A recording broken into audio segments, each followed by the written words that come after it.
Kia ora and welcome to another video in this series aimed at teaching you how to play Riftbound step by step, hopefully getting you more confident and ready for your first Nexus night. In today's video we're going to stick with the pre-release reviews, but at this stage obviously it's not as pre-release because in a week's time from this video we're actually going to be playing Vendetta in our open skirmishes and Nexus nights. For today, though, we will be playing a game of Akali, who we have seen before, versus Kennen, who is our last legend to see from this set. He is the crossover between Order and Chaos, which is much like Akali, a combination we haven't seen before. To give a brief overview, his legend ability is when you play a card from anywhere other than your hand, empower me. He cannot by himself empower, so this is the only way to get empower through for the legend. Action speed, disempower him and exhaust him, to give a unit +2 assault this turn. Pretty strong. Gives very strong feelings of he really wants to attack and not defend, and that aligns really nicely with what purple and yellow love to do. If we remember, Akali's one is when she's empowered, because she can empower herself, if it is a showdown, you can return a friendly unit to base and ready it. And so that's more a defensive or offensive, which is really nice to see. Now over to the chosen champion, Kennen Storm of Shuriken. When you play me, burn 2. Now burn is a mechanic we have not seen, or not seen a lot of. It is, if you're familiar with Magic the Gathering, it's milling. Burning is you take the top cards of your deck and you put them into the trash directly. There is a battlefield called Minefield that says when you conquer, you put the top 2 cards of your main deck into trash, and that's the equivalent, but they just decided to give it an official name because that was back in Spiritforge they released that battlefield, and they didn't feel like overcomplicating us with tags. They would rather, as they have, they much prefer slowly introducing them in order to get us comfortable with what the general mechanics are, and then give it a name. A great example of this is Rengar Pouncing from Origins, which could be a unit that is played into battlefields that you have units at reaction speed. I just described ambush. Rengar Pouncing does not have on his card the word ambush. Much like Shen and Janna from Spiritforge, they just didn't, because they introduced the idea of it and then later they introduced the mechanic. So if you think that a wording is something that might be better, like you might want to see a lot more of, such as if we were to look at Akali's one where it can't be chosen by spells and abilities, they might give that particular type of unit, Akali Silent, Ruin Runner, Ambessa, Orange Ambessa, they most likely will give these units a tag that represents this ideology, but they won't do it just yet because they're obviously introducing a few more things. Fun fact. Anyway, side ramble apart. The other part says when I conquer, give a spell in your trash flow, which we have seen, equal to its cost this turn. Flow means that a card can be played from trash for the equivalent of how much it costs to play it in the first place. Or the printed cost, I should be more specific. And then banish it. Now banish is just a different pile of cards that you cannot interact with, but there are some cards that make their own pile of cards, such as Cursed Sarcophagus, Ruin Riches, Jin Virtuoso Legend. But without further ado, let us actually get into a game. We are going to see from the Kennen, the battlefield, Zorn Warrant, when you conquer here, discard 1 then draw 1. And then from Akali we see Starspring. We've seen both these battlefields before. Starspring says the first time a unit plays a non-token unit here each turn, they may move another unit they control here to its base. We'll see that in a bit. It is the Akali, they get to choose to go first, and I'll just quickly do the mulligan stage, much like I always do. Yeah, we like that. Cool, so we're actually going to see one Vendetta card, which is Kennen's legend ability. Lightning Rush. look at the top 3 cards of your main deck. You may choose a card from among them and draw it. Put the rest into your trash. That has flow as well, and it's important to note that a card that has that little, I can't really scroll down to it, but when it has that little symbol just below Lightning Rush, that X with the 3 cards, that is a signifier that it is a flow card. In other words, when you have a pile of cards in your trash, you can quickly skim and see that symbol rather than looking for the keyword flow. That's just a quality of life thing that they introduced in order to make this a lot easier for us, especially when you get decks that run through 20, 25 cards in a game. It's nice being able to quickly look and see what you've got without having to remind yourself exactly what is a flowable card in your deck. Now, this is pretty strong. It's stacked deck. Stacked deck is look at the top 3 cards you main deck, put 1 in your hand, recycle the rest. This is the exact same thing, but you put it in trash instead, and then you can repeat play it for flow, 2 energy, 1 power.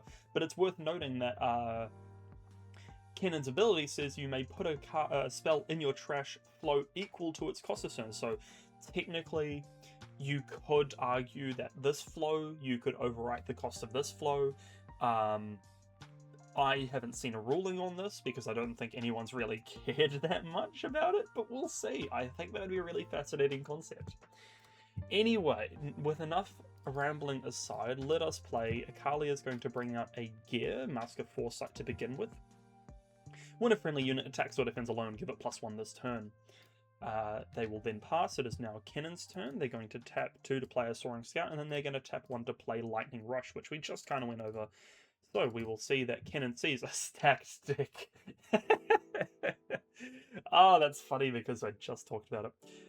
And 2 Glass Mixologists. Now, if we know, Kennen's ability gives flow equal to the cost of for a spell, not a unit. So in these circumstances, we're actually already got a Glass Mixologist in hand. We are tempted to put another one in hand because, well, we can always get the stacked deck back, and that is what I'm going to do. And then we choose those 2, discard and discard. There we go. There's no mill button just yet on TCG Arena, so that is fun. And they will pass. It is now the Akali's turn, and for 4 runes, they are going to tap those 4 in order to play out a Stellarcorn Herder. Now, Stellarcorn Herder is a Spirit Forge. It was a king of Spirit Forge. When I move, draw 1. Insane mechanics. Aurelia used to put so much effort into moving this thing like 5 times in a single turn. It made Yasuo jealous, but it's still around. It's just not nearly as powerful because Aurelia isn't nearly as powerful in the meta. I say that, but Aurelia is super strong. If you're wanting a really strong, consistent legend to pick up, Aurelia is always a really nice option because there's also a lot of information around her that you can draw inspiration from. The Kennen is going to review. He's got Headless Resurrection, which is a spell, and that is a reaction-based spell. It is, as an additional cost to play this, kill a friendly unit. Play a unit from your trash that costs no more energy and no more power than the unit killed, ignoring its cost. Headless Resurrection follows an interesting cycle of cards that include Get Excited, as well as Misfortune's signature spell, Bulletstorm. Actually, I might have to pull this up because it'll make a lot more sense in a moment. Let's see. Bulletstorm.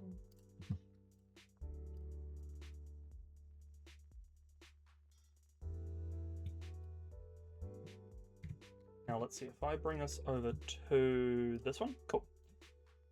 So Bulletstorm is a signature spell by Misfortune. It's 1 energy, and it says pay any amount of power, to deal that much damage to all enemy units at a battlefield. The other one, we'll keep that one in the back of our head, is Get Excited. Discard 1, deal its energy cost as damage to a unit at a battlefield, ignoring its power cost. If we think about these 2 cards, what it is saying is, here's the original energy cost, and here is the resolution cost. So you actually, between these two cards, you do not have to announce what you're discarding, how much power you're going to be paying, and in the circumstances of, if I bring us back over to here, we will not have to announce what unit we are killing until, well, actually, this is different. For those two, you don't have to announce what you're doing until it results. With this one, the additional cost stipulation means that you must pay it upfront. This is it is an interesting mechanic inside of the wording of cards, because it is, unlike those two, this is saying, hey, you see that 2 energy, 1 power, as an additional to that, kill something. This is an action, so it does have to be resolved at the beginning. I will go into a bit more detail about the separation between these cards and get excited and Bulletstorm in another video, but all we have to remember for now is we do have to announce it now. Rambling aside, we are going to pay 5, recycle 1 to play out a Glass Mixologist, and then we're going to move our Soaring Scout over to this battlefield, discard 1 and draw 1. We're going to discard the Soaring Scout, draw 1, and go to 2. Oh, go to 1 point, sorry. And we will pass. Now, Kennen obviously has a Death Knell here, and a Death Knell here, and a Death Knell here. This kind of Kennen likes Death Knells and being able to return units from the trash. The thing I'm thinking here is I could have actually discarded the Glass Mixologist and put it into trash, but we already have one there. Never mind. Headless Resurrection will mean that we can actually play kill Glass Mixologist as such. Not this turn, obviously. And then we'll be able to return, ignoring its cost, this Glass Mixologist, because obviously this Glass Mixologist is not going to be in the trash at the time of resolution. And as the Death Knell of this Glass Mixologist, we can actually now return the Soaring Scout to the battlefield as well, or our Kennen Legend ability, because it is a 3 power, 3 energy, 1 power. There's a few mechanical options going on here, which I really like from the Kennen. He is seeming really fun. A lot of rambling from me, unfortunately. As for the Akali, they're going to move their Stellarcorn over here. They're going to draw 1 for the move trigger. They're going to resolve by scoring 2-1.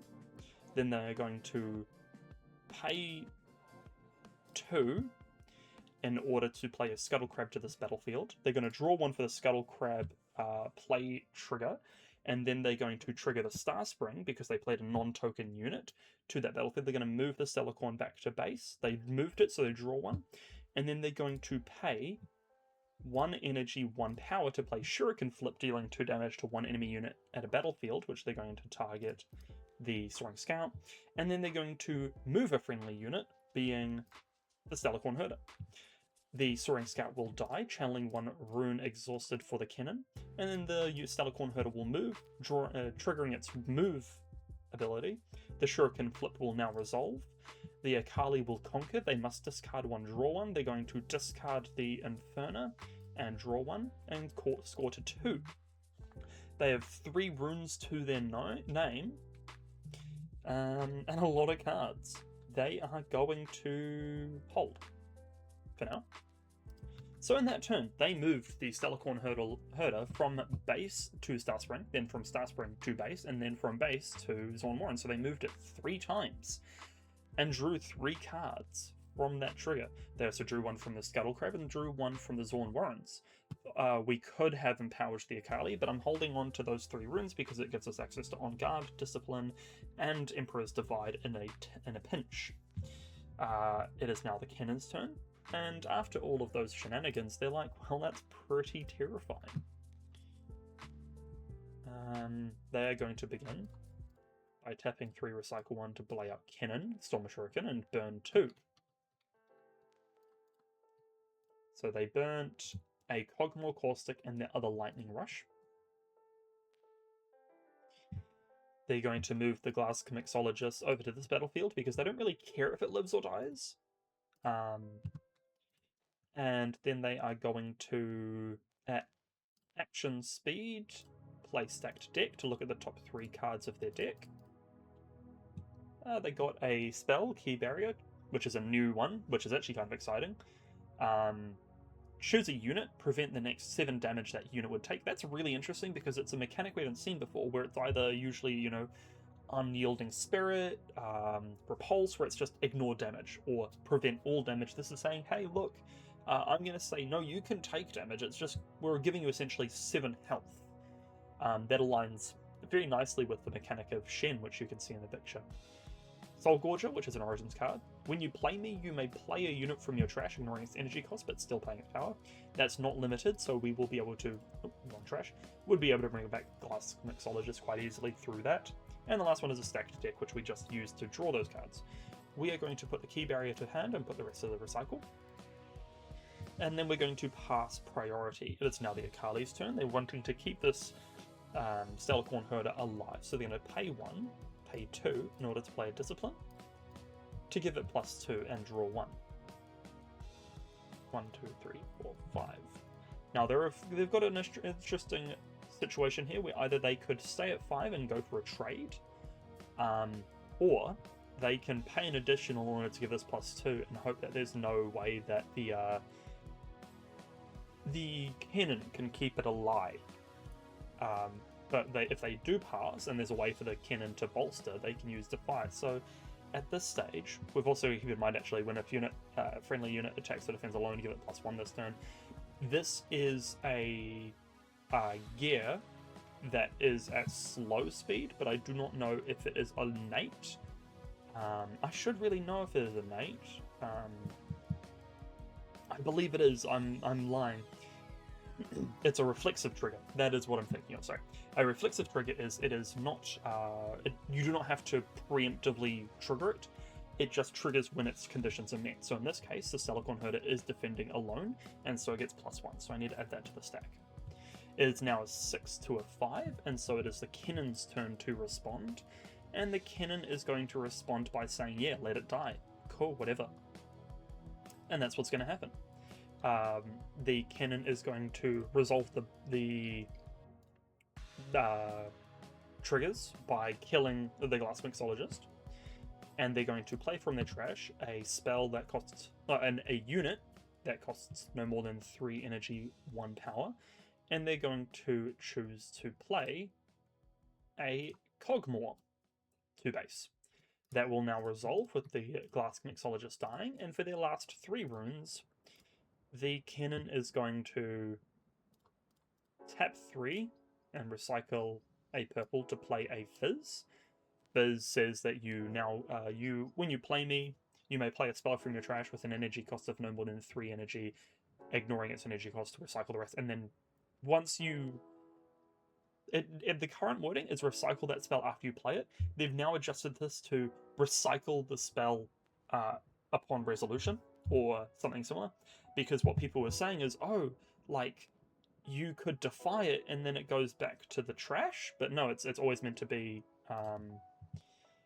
it's just meant to be, you recycle it regardless of what happens next. We are going to see a Lightning Rush played, because we're playing it for its printed cost, not its flow cost. We don't pay any energy or power this turn. And so we now look at the top 3 cards of our deck. We can see a Karthus, which we really love, a Ride the Wind, which we kind of love, and a Black Rose Dignitary, which we somewhat love, but it's probably a bit late in the game. It's funny because it's really not, but it's somewhat a bit later in the game for a Black Rose Dignitary. We would have loved to have seen it last turn. We're going to put the Karthus to hand and discard the other 2, which also means that Ride the Wind is now in our trash as a really nice play later on. The Kennen Lightning Rush will now be put to the bottom of the deck, and the Fizz will be played to base. It will now resolve. Keep in mind that the only thing through that entire process the Akali could have done is defied the playing of the Lightning Rush, but for them the Defy has so much more value, not defying a Lightning Rush. The Akali will score to 4. They are going to begin by having 6 recycling 1 to play a Ferris Forerunner to the Zorn Warrens, and move the Celicorn back. Because the Celicorn moved, they trigger a draw.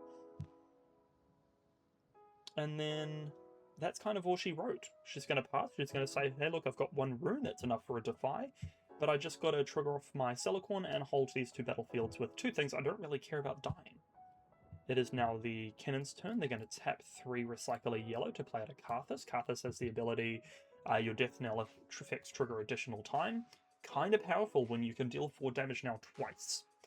But this will now be a bit more of a magic missile moment, where we kind of need the opponent to play into it a bit more than just 1 unit worth dying. The Kennen sees the 1 rune up and knows it could be a Defy. They've seen the On Guard already, so... No, they haven't seen an On Guard already. Greens do love On Guard. It is a very powerful spell, and especially in situations where, you only have 1 unit at a battlefield, plus a Mask of Foresight, that's a +3 for 1 energy. It's pretty powerful. Well, actually, it's a +2 because this is innate. We are going to see... I'm just thinking, do I run the Fizz in here solo and try trigger a spell of some sort? Or do we run the Kennen in and know that there is no real way for them to get out of this, and they would avoid playing a spell regardless?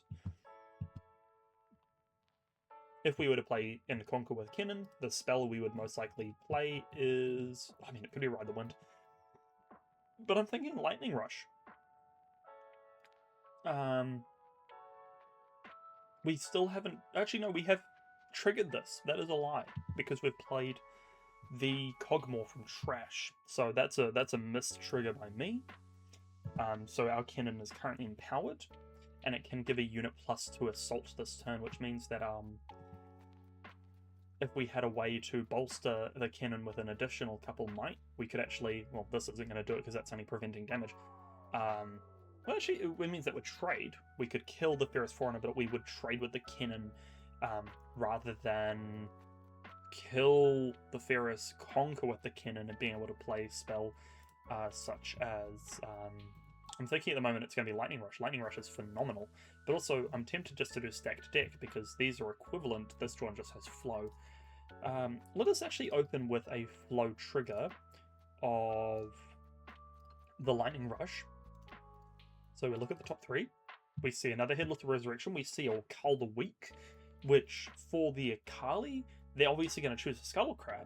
Unless we remove the Scuttle Crab first, and then they'll have to kill the Ferris Forerunner, because there's no way they'll kill the Stellarcorn Herder.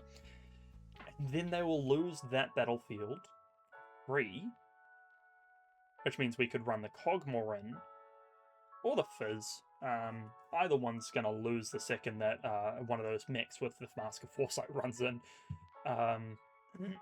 Or the Vi Peacekeeper. Of these 3, I'm looking at the Cull the Weak, but it won't do it this turn because we know well, that'll drain us of power energy, and we are concerned about the 1 rune floating. So I'm thinking the Vi Peacekeeper to hand, and then discard the other 2 as spells that we can then re-trigger with Kennen's burn ability. That will resolve. Oh, because we played it at flow, that is now removed, I should say. If you are curious, you can right-click on your trash and you can see the removed cards. We can see the only card that we've actually banished is Kennen Lightning Rush, not Lightning Storm. So many storms, so many rush, so many lightnings. It's like he's thunder or something, goodness me. With thunder? Anyway. Good coffee. I feel like I actually need to swap these because more recently I've just been looking at these for information to show rather than over here where I actually have the 2 games being played at once. I could center the webcam, but then it's just I feel like I'm never looking directly into your soul. Anyway, let us check. I'm thinking, how do we get past this barricade? Because obviously next turn, if we leave both of them open, she's going up to 6, and that's not friendly. But if we can't hold one of these battlefields, she'll go up to 5. And if we don't clear both of these battlefields, she'll be able to move in and clear both to 6 anyway. So at this stage, we move the Kennen in over to here. The Akali will let that die. We now have to reveal our hand for the death knell of the Scuttle Crab to the Akali, and they can see that we've got the Vi, we've got the Headless, we've got the Hidden Blade, we've got the Key, we've got a lot of spells and a lot of opportunities to really ruin their day.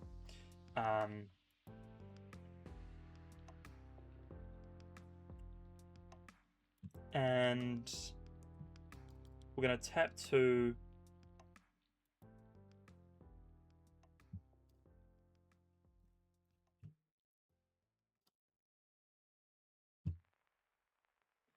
untap those two. I'm thinking too far ahead.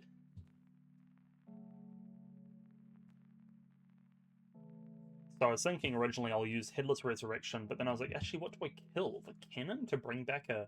Well, actually, how much is it? It would be equal to, no more than its power of the unit it killed. So Glask is a 5, that's only a 4. We could technically have given it Assault, but then it's like, well, we would have lost this on resolution anyway. There is something to be said about Assault when a unit loses Assault in respect of the triggers such as that. I believe it's a baited hook issue. But I can't remember the exact wording. I'll have to refresh it on myself. At this stage, I think we just have to tap to recycle 1 in order to Hidden Blade the Ferris Forerunner. And the Akali's going to say, hey, look, yeah, you know what? I could defy that. But you've just given me draw 2, and you've given me 2 mechs with equal might to it, and with the Mask of Foresight, they can individually become 4s. Then I am going to move the Fizz over to this battlefield and score to 3, because I should have actually scored to 1 here. And we're going to discard 1, draw 1. We're going to discard... we're going to discard the Glask Mixologist, because we can... Oh, new card. Ocean Drake. Sorry, I was going to finish the thing I was thinking about. Is we are going to have the Vi come out, and we can always kill the Vi with the Headless Resurrection in order to bring back a Glask Mixologist, and then we can use the combination of a Glask Mixologist into the and the Fizz, not Fizz, and the Conquer ability of the Shuriken of the Storm in order to kind of bring them back. And if we lose the Glask Mixologist, or the Kennen Shuriken, we just bring it back with the Glask Mixologist. So there's so many opportunities for us to reach into our trash and grab something, and that we can afford to lose some really interesting cards. Ocean Drake. When you play me, or you may play me to an open battlefield. So it's got the triggers of Misfortune Buccaneer and Sneaky Deckhand. When you play me, you may return a non-dragon unit to its owner's hand. It does not specify who, it says anyone. So you can do it to your opponent, you can do it to yourself. So we could return one of these mechs to hand, but that would obviously get rid of it. Kind of fascinating card, very, very, very big. But big things are good too, and it's only got play triggers, which means once it's down, it's just kind of a stone wall. Which means we can really complement it with Headless Resurrection in order to get big units back, or we can give it more might so it sticks around longer. On the Akali side, I have missed 2 new cards. So one of them is Twilight Reveler. When I attack, ready another friendly unit. Kind of powerful. And the other one is Mournful Witness, which we did see earlier in the original Akali versus Mel game. Mel. When a combat I was in ends Empower Me. Notice that it says I was, not I am, because it does not require that unit to maintain its ability maintain its position in the combat. It just means that it, and it does not say win or lose. It just says, hey, if I was somewhere, even if I've moved away from there, but I'm still in the battlefield, in the base or at another battlefield, empower me. Kind of cool. The Kennen, the last thing they will do, because I'm thinking, do I want to move the Cogmore over to this battlefield and kind of make it so it's terrifying? And I'm saying no. I'm going to say no at this stage. It is now the Akali's turn. They are at 4 points. They just drew a Zhonya's. They are going to begin by moving their Stellarcorn and drawing 1. The Stellarcorn will get +1, which means that a 4 to a 3, the Fizz will die. The Akali will score to 5 and be able to discard the other Stellarcorn they just drew and draw 1, where they just draw another device. So they've got 2 in hand. Really, really nice for them. They're now looking at this battlefield and going, well, I can trade out the mechs. Absolutely. But is there anything else I can do? Maybe something a bit more effective. And the answer to that is, well, on guard it, I suppose. Where there's no way for us to, except for a Kai'Sa, actually accelerate. Actually, we're going to do that. 1, 2, 3, 4, 5, and a red for an accelerated Kai'Sa.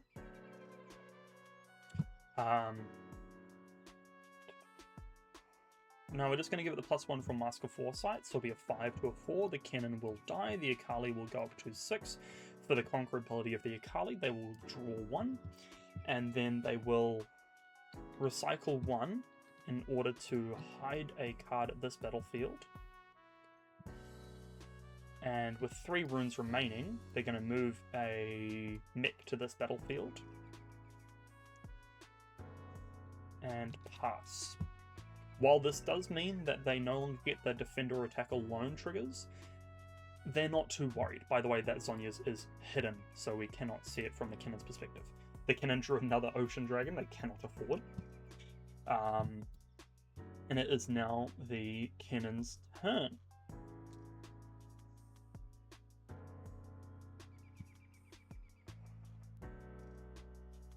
I'm thinking, do I want to run the Cogmore into this battlefield and just clear it? Going and making it so the Akali cannot score the winning points this turn. But we're in a bit of a sticky situation in which the Kennen is very much so on the back foot. I think that in hindsight, I played too many of my bigger units into the trash quickly. And I got rid of too many of my smaller units quickly, so I really put myself in a sticky situation where there's not many options moving forward. I could play out the other Fizz in order to play out like a cold or weak play, but then I'd have to kill something of my own.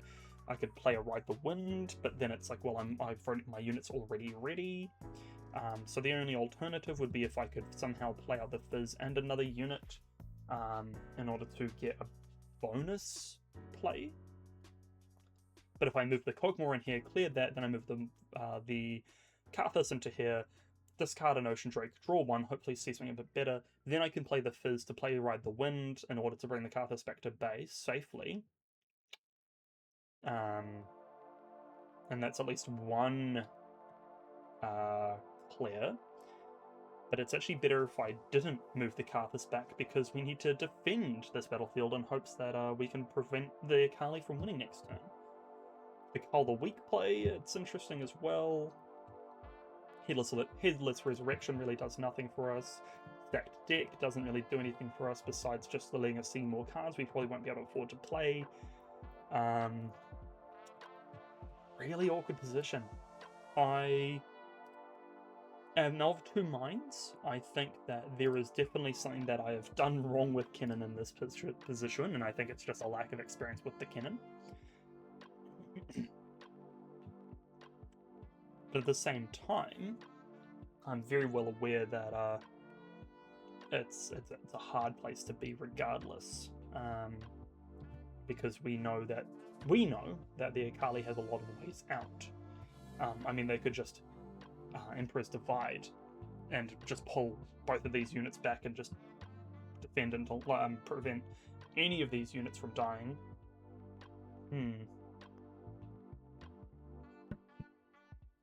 Sorry about that. Clicked the power button on my microphone for a moment.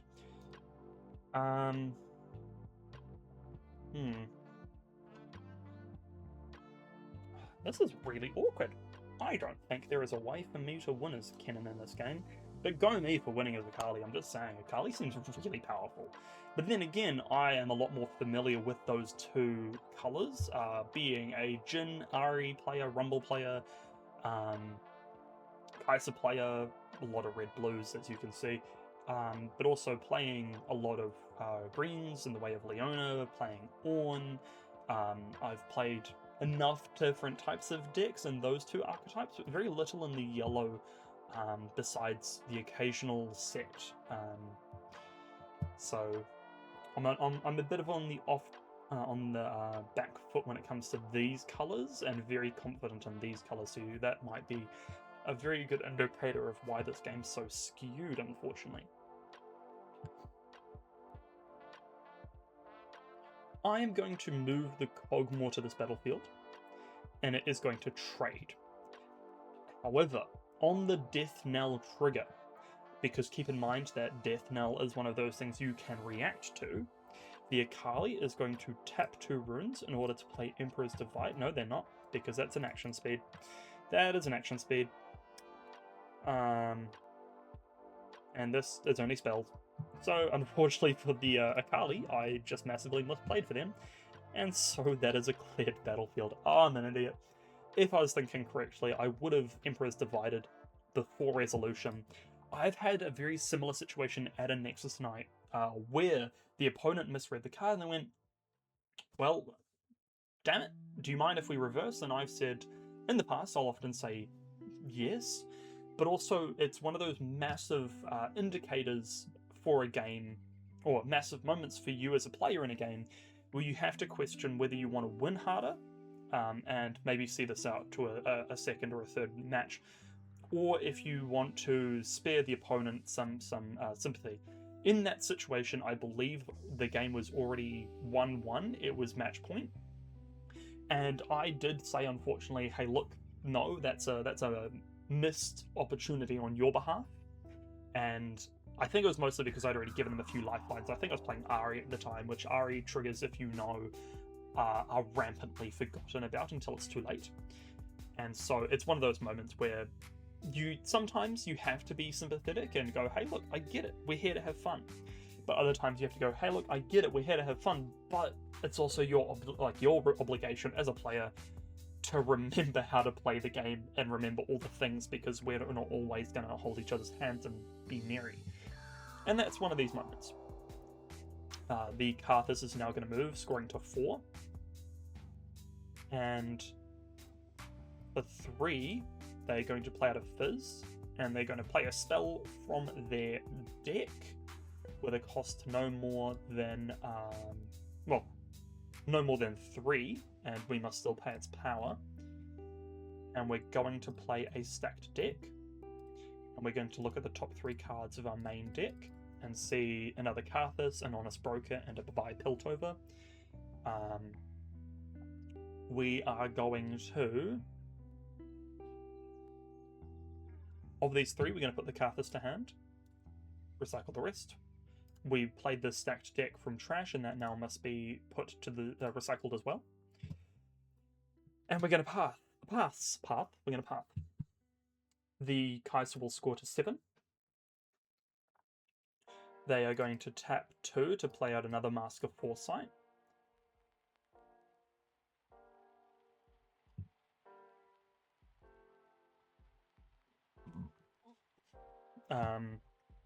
So this one mech by itself is already at 5 might. It is going to move to this battlefield, and the Akali is going to give it +2, so it's now up to 7. And the Kennen is going to tap 2, recycle 1. Oh, I recycled the wrong coloured rune. There we are. Tap 2, recycle 1 in order to key barrier his Karthus.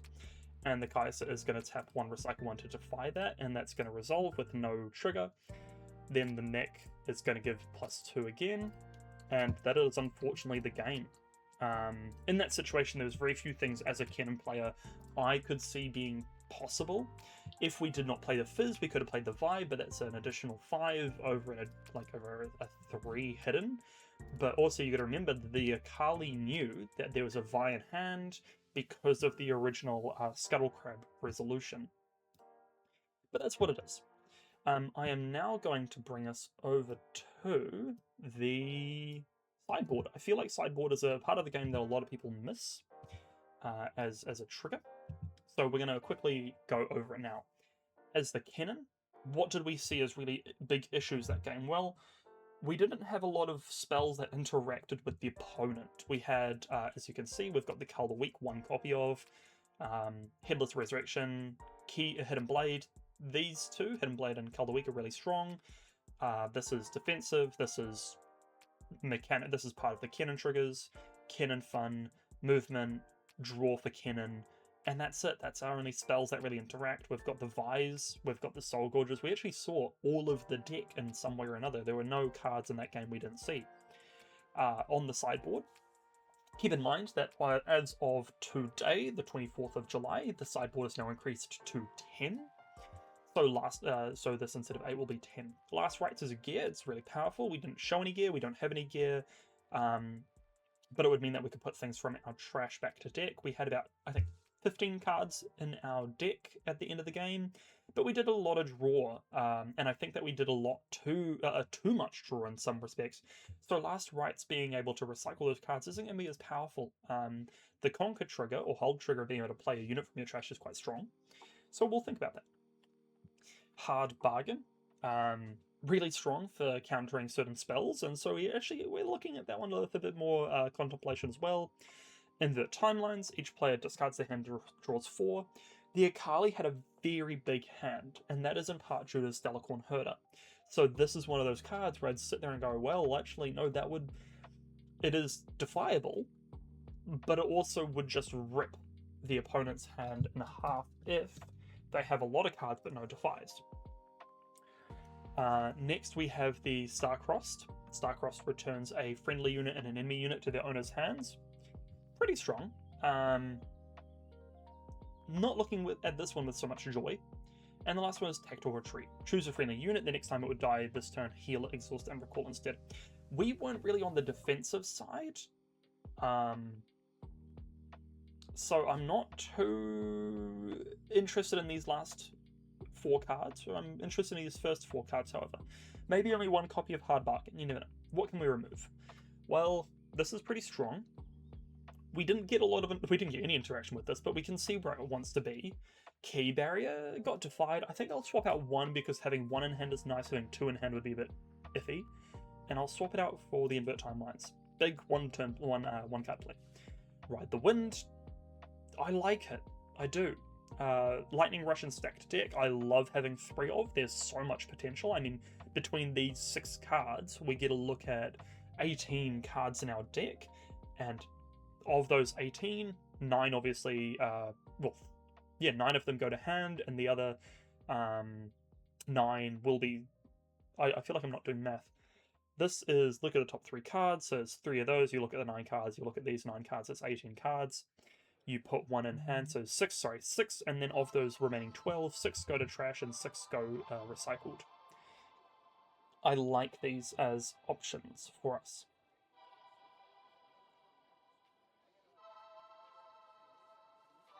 Sorry about that. Black Rose Dignitary, as I said, we kind of saw it a bit too late, but I like it nonetheless. Fizz Trickster, Glass Mixologist, both really strong. Honest Broker, we didn't see until the end of the game. Ocean Drake, powerful, but I didn't like having 2 in hand. And same with Soul Gorge, Peacekeeper, like I don't want 2 in hand. Having 2 is strong.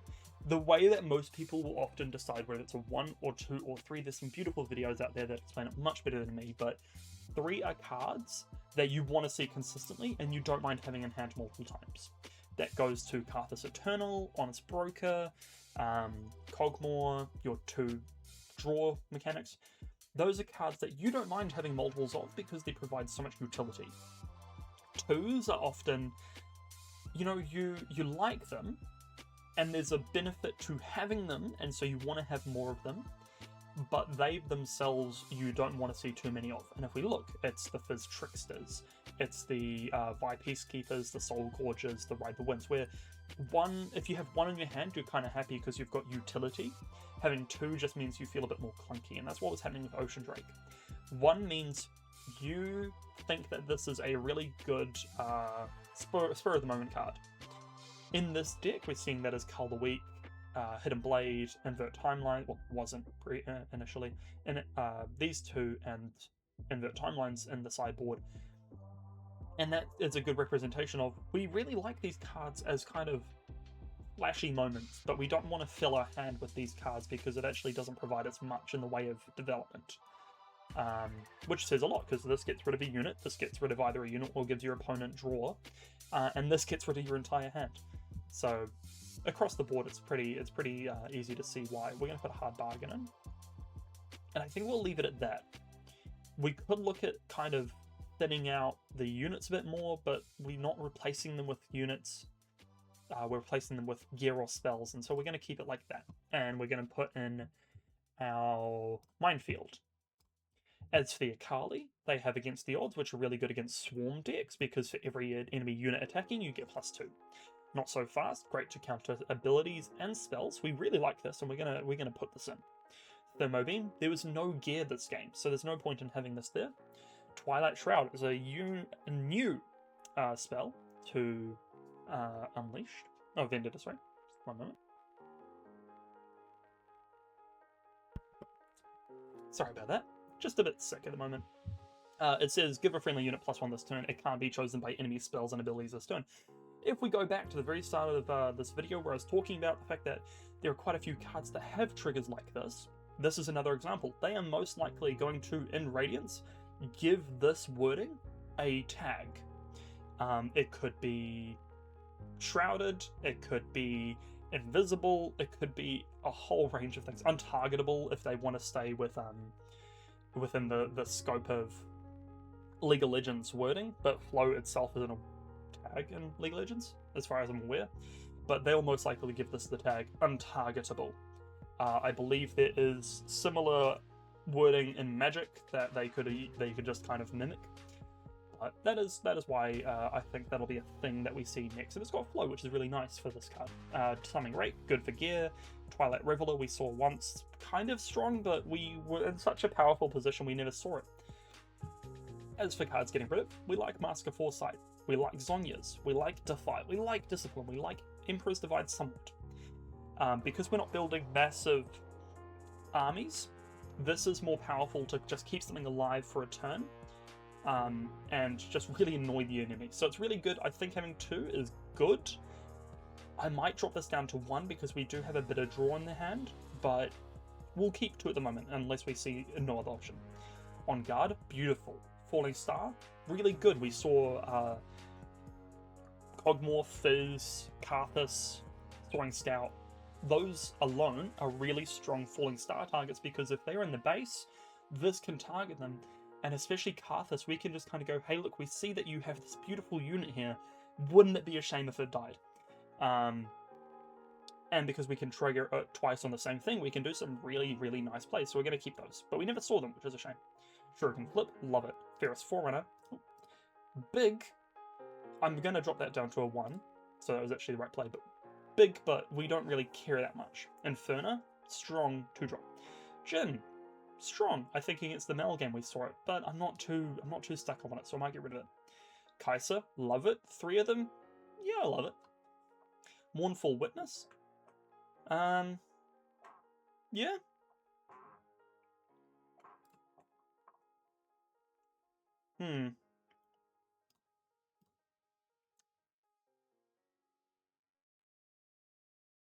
I don't know. I think I'm going to say yes at the moment. Same with Scuttle Crab, same with Stellarcorn Herder, and Twilight Reveler I'm going to drop to 1. So we've got 2 cards to add in. One of them is not so fast. One of them will be Twilight Shroud for now. The rest I don't really care about. As for their battlefield, we saw the Star Spring. We're going to go to... We didn't have much energy power cost, so we're going to go back alley bar. And I'll now swing us back over to here. The Mulligan stage... Actually, no, I'll bring us back over the Mulligan stage. 3-drop from the Kennen, they'll be going first. These 2 cards, we're actually going to get rid of the Hidden Blade. 1 moment. Anyway, as I was saying, I think we're getting rid of the Hidden Blade. We want a 2-drop, but if we do Mulligan and get nothing, it's not the end of the world. We see Fizz, that's okay, we still get 1 more chance. As for the Akali, they've got a 2-drop. They've actually got two 2-drops, but of the two, we like the Mournful Witness more. They've got a turn 2 play through Kai'Sa or Jhin, so we actually like this hand. There's no spells, but it's not the end of the world. They drew a Karthus. We pass. It is now the Akali's turn. They will tap 2 to bring out the Mournful Witness and pass. It is now the Fizz's turn. There's the 2-drop. So if we did mulligan an additional card, it would have been okay. Let's bring this back over to here now. If we had mulliganed another card such as the Invert Timelines or the Headless, we would have seen a turn 1 drop. We're going to tap 3, recycle 1 to play out Karthus, and pass. Could have chosen the Black Rose Dignitary, but it's okay, because we're not really looking for a quick win here. We move over to this battlefield, no response, we scored a 1. Then we're going to tap 4 to bring out a Kai'Sa Survivor, and we'll pass. The Kai'Sa Survivor over the Jhin is mainly because it's going to get a draw on the Conquer, and we're going to need a bit of draw this game. It is now the Kennen's turn. They're going to begin by tapping 1 to play Lightning Rush. Look at the top 3 cards. Really good options here. I'm thinking the Glass, and the other 2 can be discarded. That will resolve. Then 3 for a Black Rose Dignitary, and we'll pass. Bit of a misplay, probably should have done the Black Rose last turn, but that's okay, it's not the end of the world, I think. It probably is. Once again, it's comfort with these domains. It always is going to be a bit of a teething issue.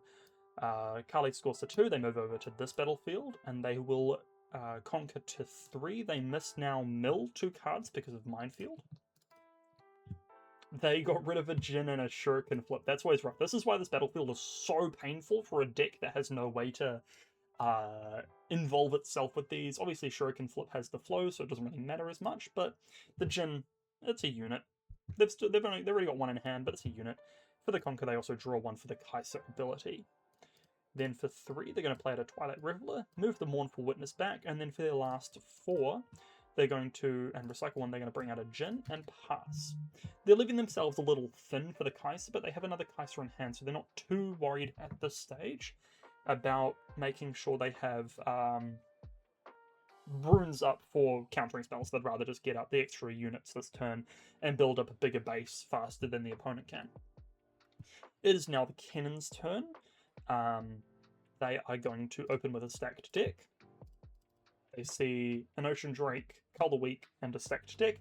At this stage, a Cull the Weak is most likely just going to kill the Mournful Witness or the Twilight Reveler. It's not going to kill either of these 2 big units. But it's still a nice card to have. The Ocean Drake, it's large, it's beefy. We know there's not many ways for the opponent to deal with such a card, and so I'm thinking it might even be the better play here.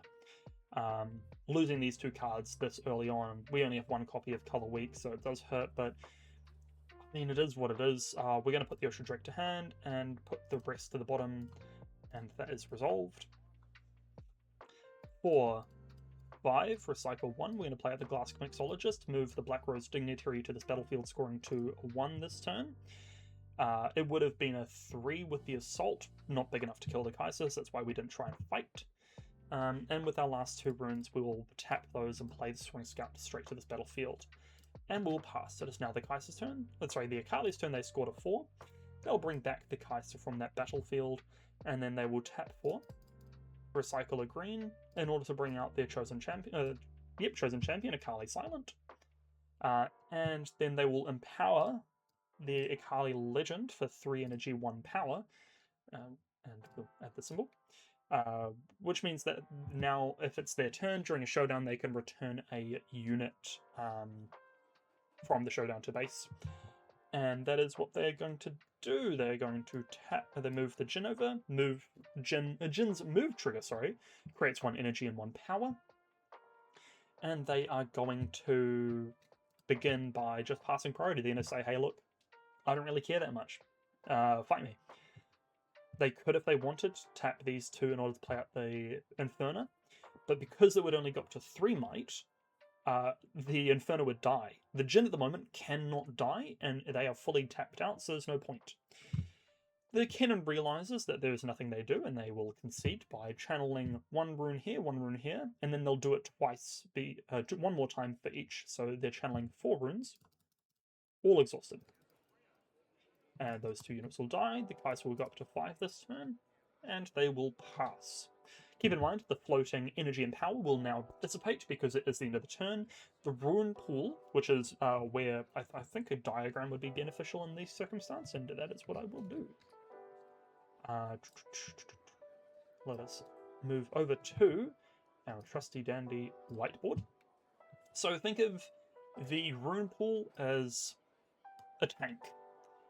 Here is your allotment of runes. We're just going to say, no, I want this, sorry. And we're going to fill them with our 2 colors. There we go. So for these purposes, because I cannot rotate things in paint easily, I might add, I'm just going to draw an X if it's exhausted at the moment. So what happens when you want to play a card? In this case, let's say we want to play Fizz. And Fizz, as we know, is a 3 energy and 1 purple. That's not how you spell purple. That's how you spell purple. 3 energy, 1 purple power. So to make it, you exhaust 3 cards, but these do not directly go to making the payment for this. In fact, what you're doing is you're taking these and you're adding them into your bucket of rune juice. Terrible word. I take it back. You're adding them to the bucket of energy. We can see now that our bucket is a little full. Then, so you don't do it this way. Instead, now you use these 3 in order to pay for your card. The power actually has its own other little bucket. And that is where, when you recycle a card, and it has a little recycle symbol, that goes into this little bucket. And you have, but this is color specific. While energy is non-color specific, your power is color specific. And so this will be full of 1 card's worth of power energy. Power of juice. Terrible word. And then you use that in order to create the cost of the Fizz. So what we're doing in this circumstance is, well, carry on. At the end of your turn, if there's any, so in this case there was 1 here and there was 1 here, at the end of your turn, these both empty out. This color. These both empty out. They're gone. I should actually do it like this. Oh, it's because it's black on there. But they both empty out. They're both gone. Which means that when it comes to cards such as Jin, that energy and power disappear at the end of the turn. There is nothing that can avoid that emptying of the rune pool. But that's when people say rune pool, that's what they're talking about. It's you're creating power that goes in energy that goes into tanks, and then you're using that to pay for the cards.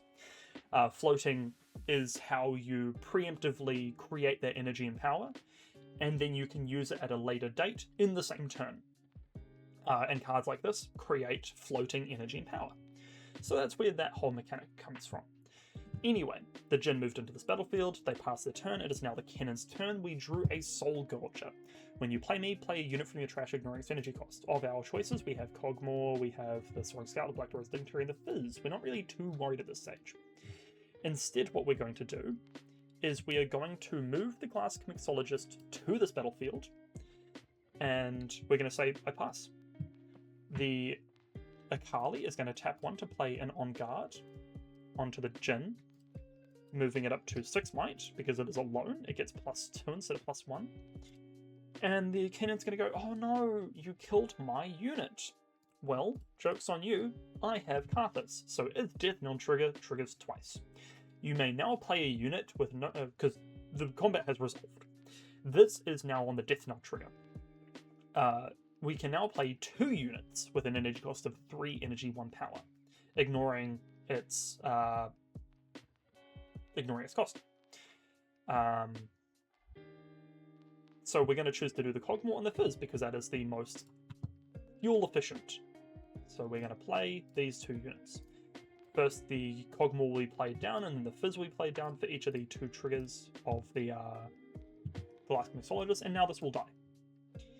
Because of the Fizz trigger, we're going to say that we did the Fizz second. When you play me, you may play a spell from your trash with an energy cost of no more than 3. Also, we played 2 cards from somewhere other than our hand, so we actually get 2 triggers of Kennen's Empower. Keep in mind that Kennen, much like Kale, does not have a limit to how many times it can be empowered, because it does not have the stipulation it cannot be empowered once. If we look at Akali, empower me, use not only if not empowered. There is a limit to how much it can be empowered, so far as we know, and that is why it has this handy-dandy stack, I believe. I could be wrong. I become empowered if I'm not already empowered.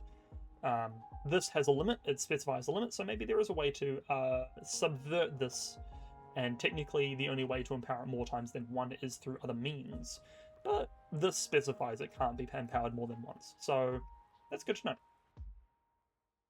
Anyway, the Kennen now has 2 triggers of the empowerment because we play 2 cards for anywhere besides thing, and we get to do the spell from the trash. We're going to choose to do stacked deck because the Lightning Rush has a flow cost, so we will do that now.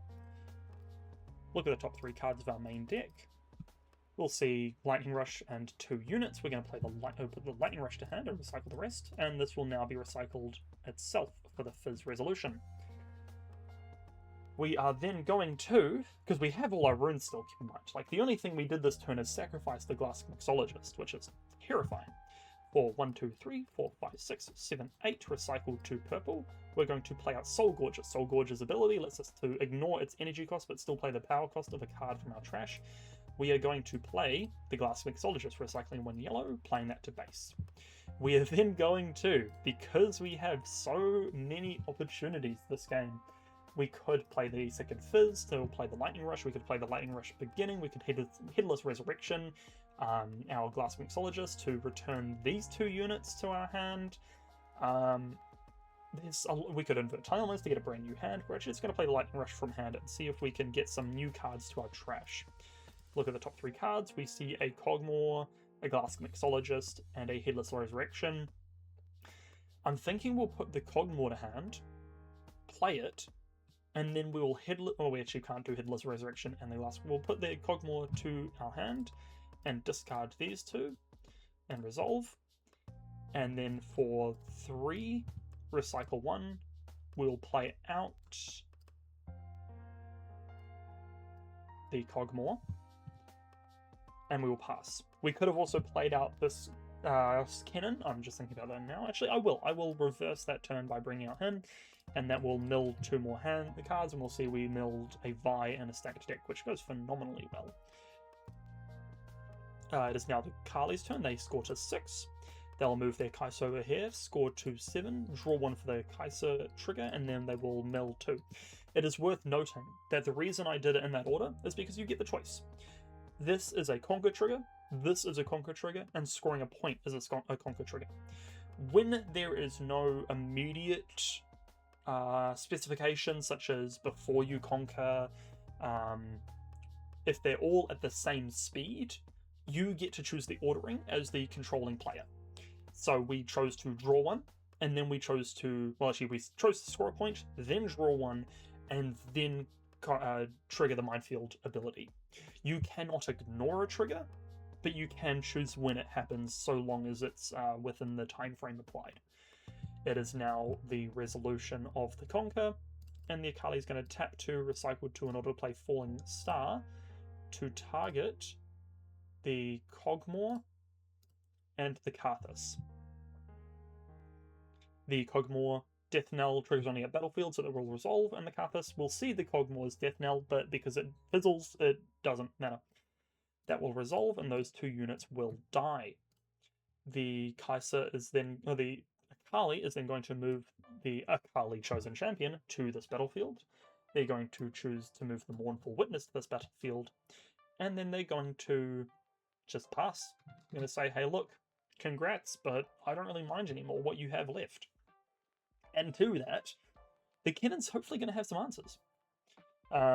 The first thing the Kennen is going to do is they're going to realize that they have access to Kennen's Legend ability, which means that they can give a unit +2 this turn. They're looking at this battlefield. The Jin does no longer have that. So, this battlefield has 8, and they cannot preemptively get rid of this Akali. And this battlefield has 6. And there are no triggers worthy of being concerned about here. The Akali has 6 runes. They know about the existence of On Guard, the existence of Discipline, Defy. They know that there's at least not one Mask of Foresight. But they're a bit wary. We could have played the Zhonya's Hourglass, by the way, to base. But the thing with Zhonya's Hourglass is it does not let you choose the next unit you would save. It is the next unit that would die. And so if we were to move the Fizz into this battlefield and kill the Mournful Witness, the Zhonyas would resolve here, and that's it. We could have hidden the Zhonyas over here, but that's just oversight from me. I should have hid the Zhonyas over here, but then we'd be floating on energy. I don't want to waste energy for some reason. Anyway, it is the Kennen's turn regardless, and they must do something now. We are going to... Oh, we can do something very funny. Oh, that is... Okay. Can we? Sorry, I'll explain my thinking for a moment. We have the availability of the Glass Mixologist to bring back a cost with no more than 3 energy, 1 power. That includes Karthus, Cogmore, but not the Glass Mixologist or the Vi. However, the Glass Mixologist and the Vi both have the might of the Glass Mixologist, which means if we Headless Resurrected a unit through killing the Glass Mixologist, we could, because they have the same power, power and energy, we could kill the Glass Mixologist in order to return not only a 3-cost unit, but also a 5-cost unit. Because, however, the Karthus would be seen on the death knell of the Glask, we could not do it twice. So there's some limitations to our ability to do shenanigans this turn. I think, however, it is still the play. Also, it is worth noting this is at reaction speed, which means that if we were to return the Vi, we can actually play this as an ambush unit to this battlefield, because it would still be, like, we'd just have to move another unit in with it, really. That's the only limitation there. And that's, I think, what we're going to do, is we're going to say we're going to move the,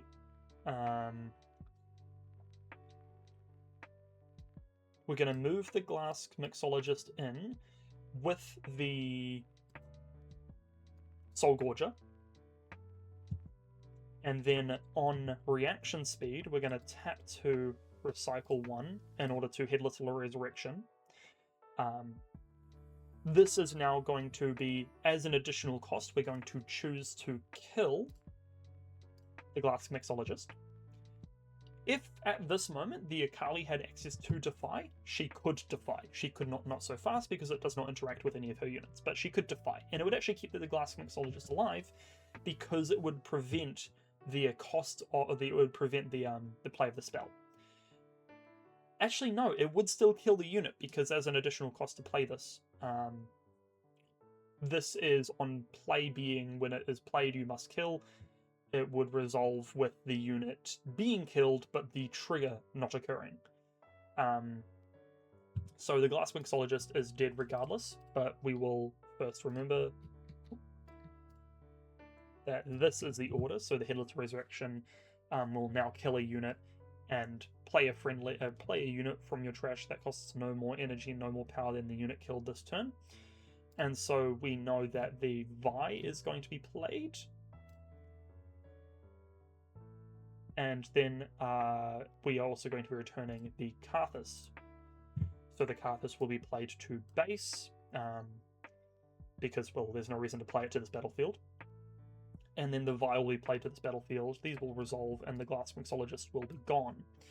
The Vi on play will now stun a unit, and they're going to choose to stun the Akali, because why not? And they are going to now pass priority over to the Akali.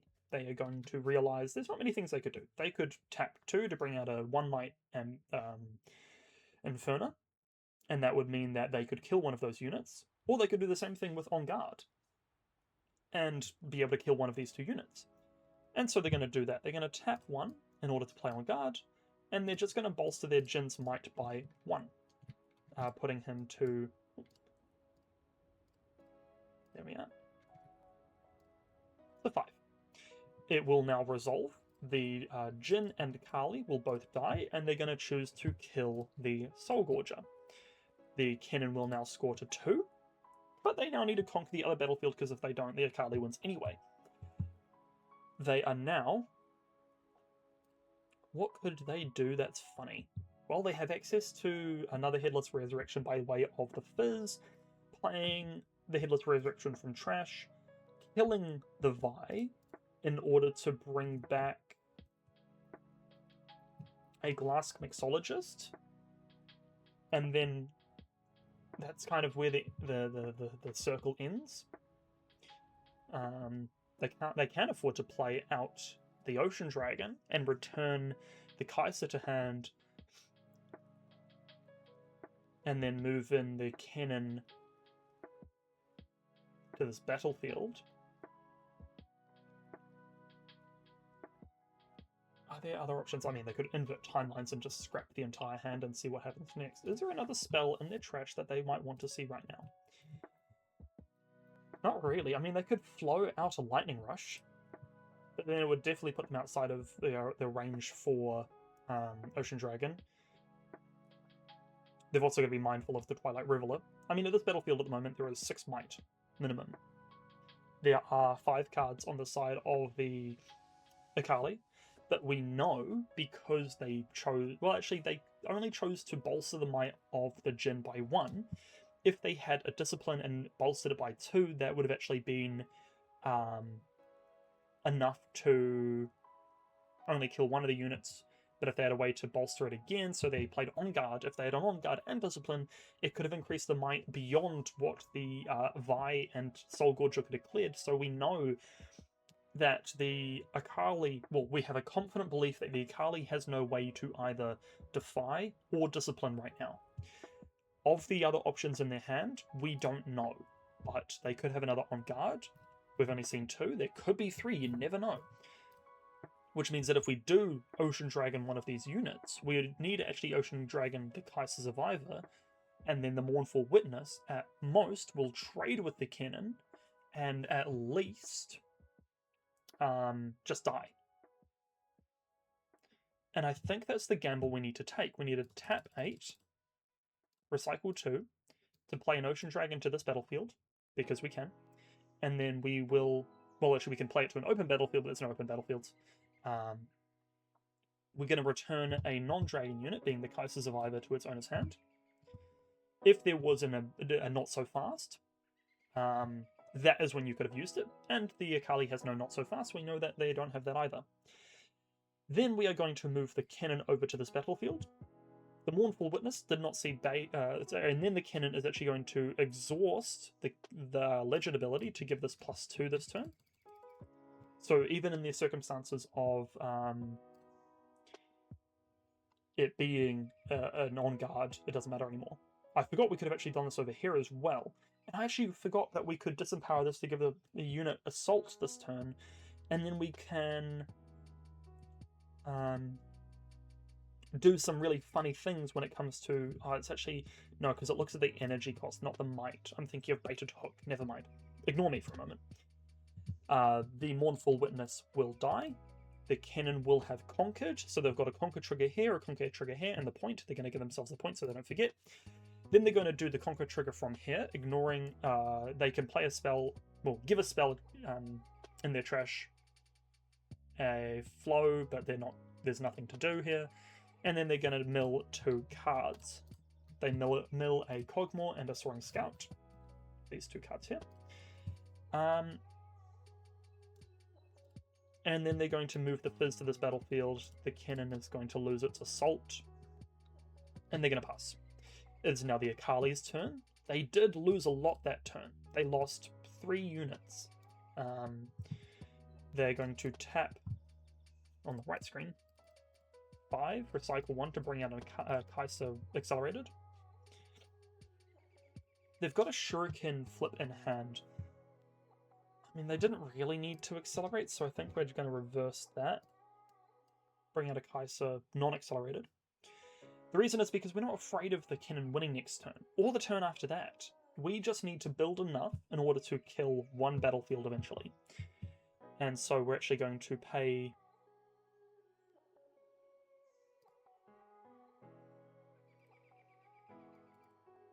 or to bring out another Kaiser. And pass. And we say, hey, look, cool, we've got 2 Kaisers, what have you got? And the Kennen is going to go to 5.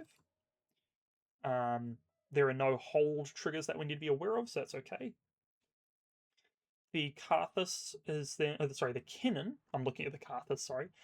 The Kennen is then going to say, well, what if we tap 2 to play out an Honest Broker to this battlefield? Tap 2 more to play an Honest Broker to this battlefield. And then we tap 3, recycle 1 to play an Invert Timelines, and each person discards their entire hand and draws 4. For the Akali, they kind of mind because they're losing a Shuriken flip, but they can play that for flow. They're losing his Zhonya's, which kind of sucks, but it is what it is. And the Kennen is obviously losing a Fizz and a Cogmore, but they already have a Fizz over here. They've got a lot of ways to interact with their trash, so it's not the end of the world. So they lose those 2, and then they draw 4. And that will resolve.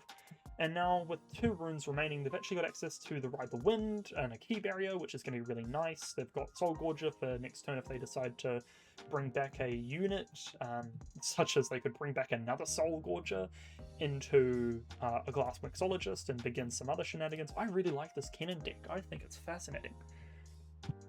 But at the moment, they're just going to pass and say, hey, look, I've built up bigger. What can you do now?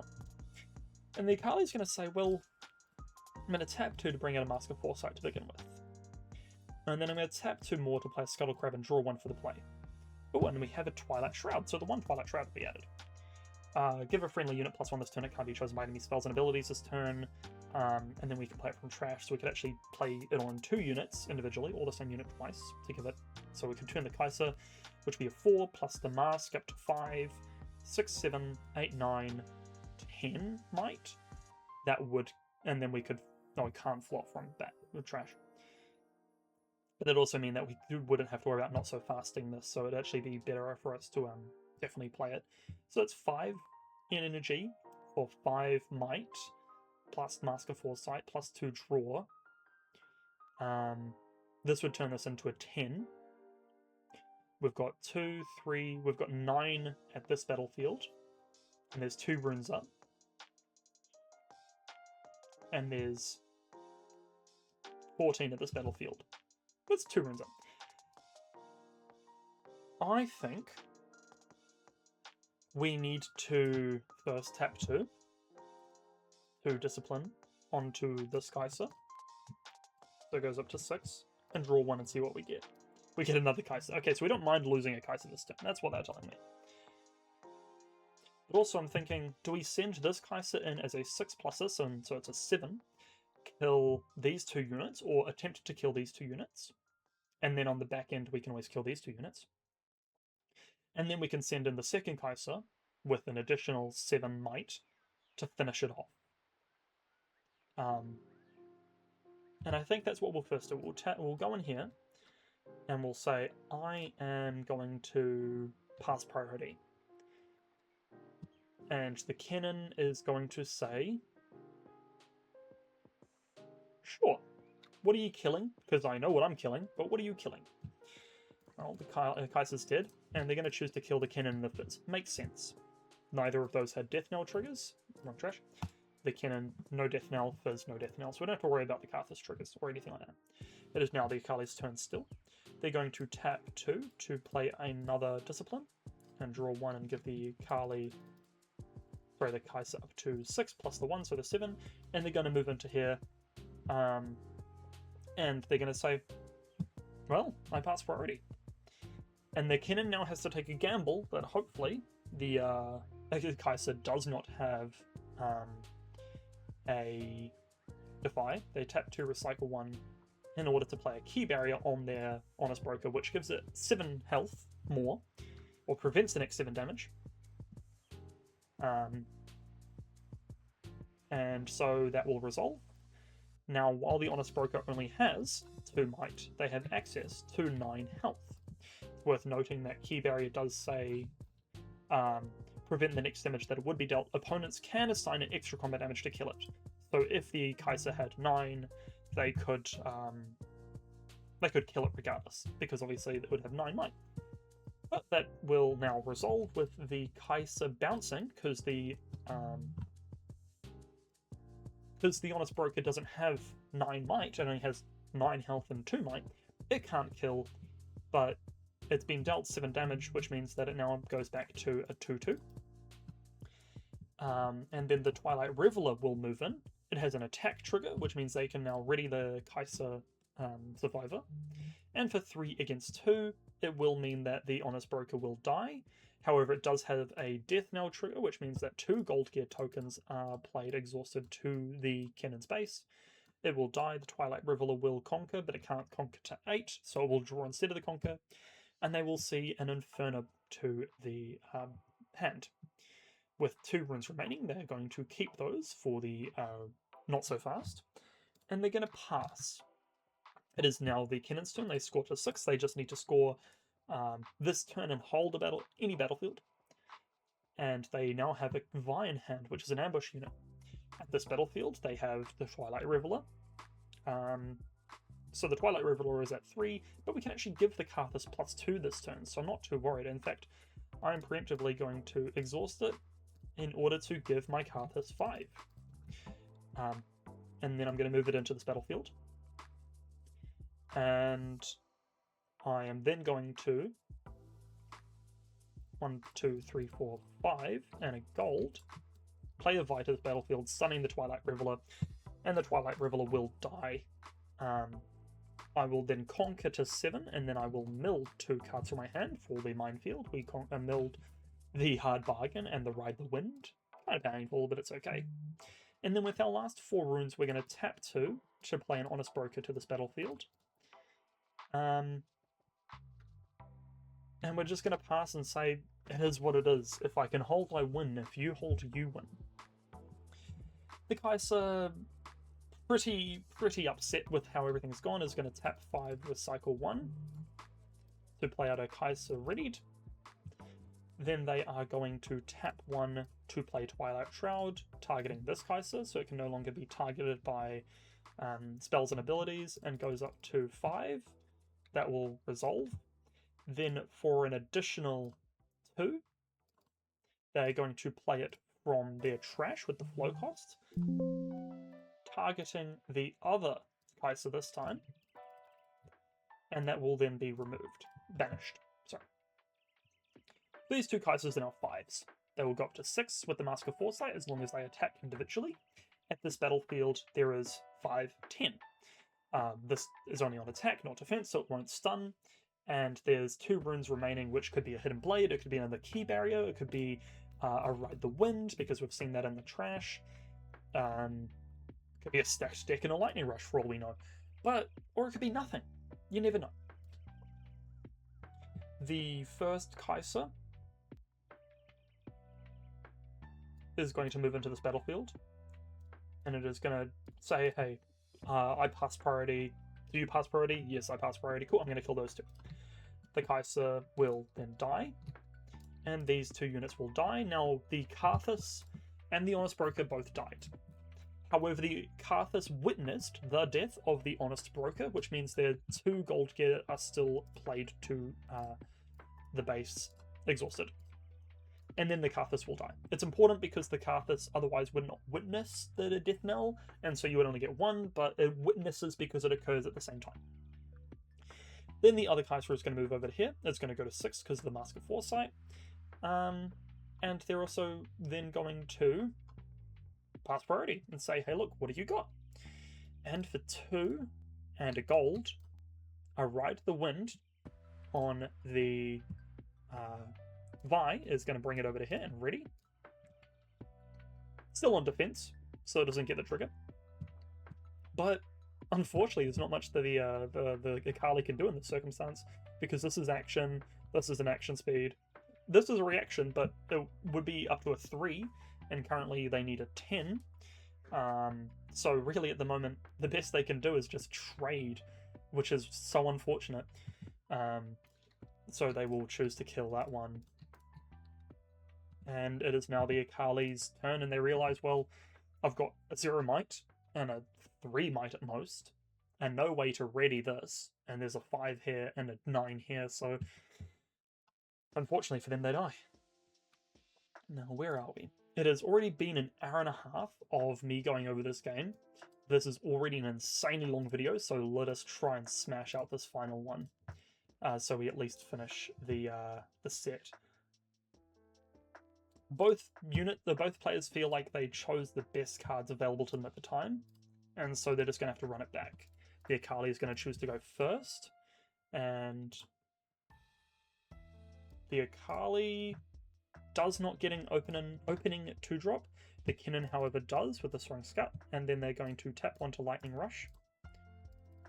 They see another Lightning Rush, they see a Soul Gorger, they're going to put the Lightning Rush to hand and discard the other 2, and that will resolve, and they pass. It is now the Akali's turn. They tap 4 to bring out a Stellarcorn Herder, and they pass. It is now the Kennen's turn. They move a Soaring Scout over to here. They scored a 1. Then they are going to tap 1 in order to play a Lightning Rush, looking at the top 3 cards of their main deck and putting 1 to hand, discarding the rest. They put a Vi to hand and discard the other 2. And that will now resolve with 4 runes remaining. They are going to tap 3, recycle 1 to play a Fizz, letting them play a spell from their trash. They're going to play a Cull the Weak. I must still pay the power cost, so I recycle 1 yellow rune remaining. And I'm going to choose to kill the Soaring Scout, and they must kill their Stellarcorn Herder. The Soaring Scout dies and channels 1 rune Exhausted. And then with 1 rune remaining, we pass. It is now the Akali's turn. For 4 recycle 1, they are going to play their Akali Silent, and then they're going to pass. It is now the Kennen's turn. They move their Fizz over the battlefield, scoring 2 points. They're going to tap 1 to stacked deck, look at the top 3 cards of their main deck. They see a Karthus Eternal, they're going to put that to hand, recycle the rest.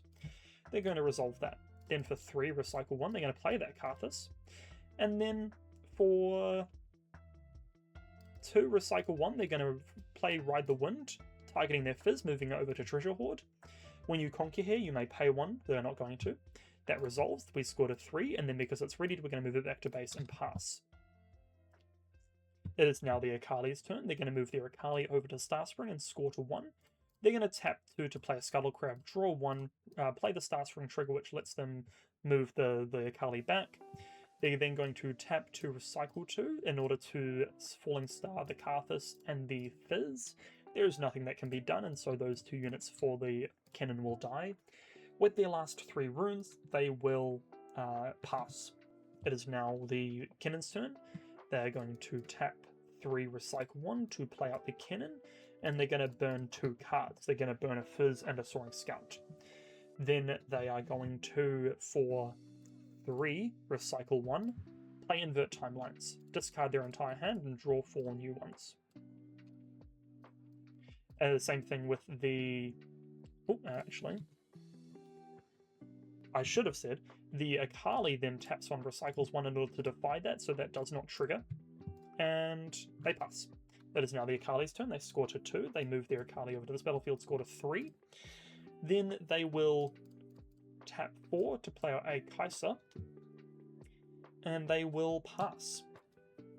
It's now the Kennen's turn. The Kennen is going to tentatively move their Kennen over to the battlefield, and the Akali is going to say, yeah, cool, I die, let me see your hand. They're going to reveal their hand. They're going to see that these are the cards of option.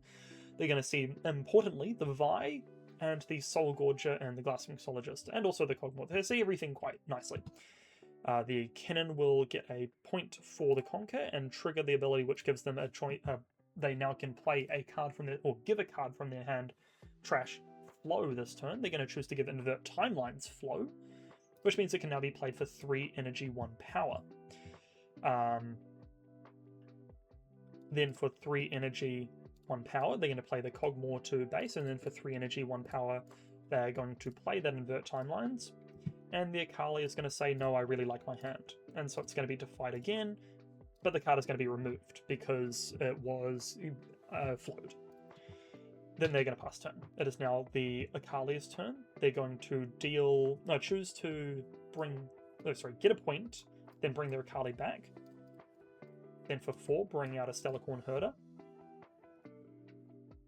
It's important to note that while they could Shuriken Flip, deal 2 damage and move their Kai'Sa in, there's not much point, because the Kennen still has 4 might, and they'll just lose the Kai'Sa that way.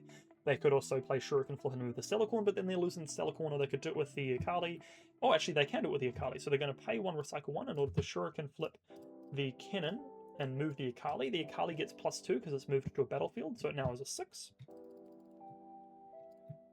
That will resolve with the Kennen taking 2 damage. It will now die, and the Akali will score to 5. And then with 2 runes remaining, they are just going to pass. That is now the Kennen's turn. They are going to begin by tapping 5, recycling 1 to play out a Glass Mixologist, move the Cogmore over here, score to 5, and pass. We haven't, obviously, in any other way, played a unit from anywhere besides our hand, so we still haven't empowered this. It is now the Akali's turn. They score to 6. They just need to double conquer next turn, so they're going to bring back the Akali. They're going to tap 4 in order to play out a Stellarcorn Herder. They're going to tap 2 more to play a Scuttle Crab, draw 1, and they're going to then tap these last 2 in order to play out an Inferno and pass.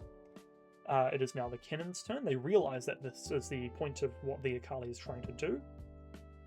They move the Glass Mixologist over here, score to 6. They tap 2 in order to play a Soaring Scout to this battlefield, and then with 5 runes remaining, they are going to pass. It is the Akali's turn.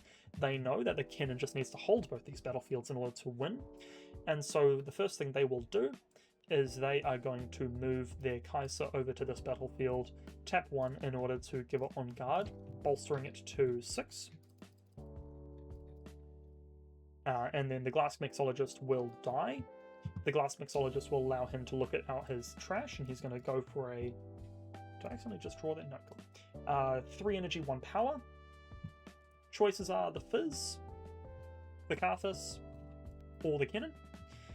Most effectively, they're going to choose to play out the Fizz, and they're going to choose to play it to this battlefield. Then they're going to trigger the play trigger, which allows them to play out Cull the Weak, because Fizz...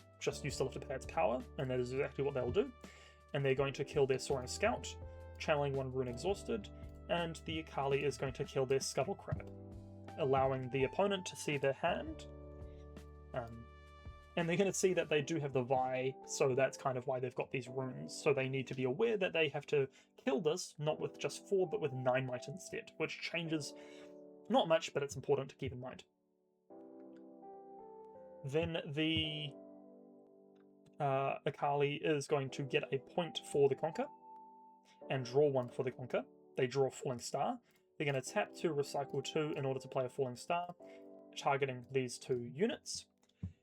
It is important to note, killing the Cogmore will deal damage to all units at this battlefield, which will kill both these units, but if he brings in the Vi, it will take damage because it will witness the death knell of the Cogmore, which means it will begin with essentially 1 health, which means they can move in just with the Inferno to clear. So there's actually, it's a loss-loss situation in this. And so they are just going to resolve themselves to the fact that no, they unfortunately lost this game. That was a really quick game 3, and you can kind of see that when you're a bit more comfortable with the cards, you're going to make mistakes when the time is really ahead of you, because a game like this, you're only limited to an hour during a Nexus night. But you still need to know what to do, and you need to be comfortable with what you're doing, and so if we had left it at the hour mark, it would have been a draw. Some games will be a draw, there is nothing you can do about that. Other times, it's gonna be, you have 5 minutes to play one last game, and you need to realize, am I aggressive or am I passive, and how badly am I losing? What I will always say is it is never a positive thing for either player to look at the time, go, I have 5 minutes. I'm going to stall. I'm going to try my hardest to make this a tie. And the reason for that is, yes, it is a guaranteed way to either guarantee yourself a point and draw it, or it is a way for your opponent to not win because they have a more aggressive deck and maybe you got really lucky in game 1 and they're winning in game 2. But it defeats the purpose of Riftbound, which is, unfortunately, you need to be as time sensitive as your opponent. If they're an aggressive deck and you're a late game deck and you drag it out to the the half an hour mark, that's how you win, congratulations. But also, a game taking half an hour is a sign that things, you need to develop faster, because if it gets to that last period of 5-minute play, tough luck. You have to play the hands you're dealt. Obviously, it is an effective strategy for some people, but not an effective strategy for everyone. What else was really interesting about that game? I think it was really fascinating seeing a lot more flow and burn. Not much empowerment, but definitely those first two, flow and burn. Fascinating. I really like Kennen. I think he's really fun. I like Akali. I think she's super strong because she mixes the aggressive and the defensive. We will be doing our first review of a pre-rift tonight. I will be attending 2 of them back to back. And so probably later today, probably tomorrow, you will see a video of me just talking about my time at the pre-rift, what was really fascinating, what do we see, any really cool cards. I might even show you some. I'll even be hopefully taking notes on what I played in order to give you a breakdown of my decision making leading into the pre-rift. But without further ado, thank you for sticking around for so long, and I will catch you guys in the next one.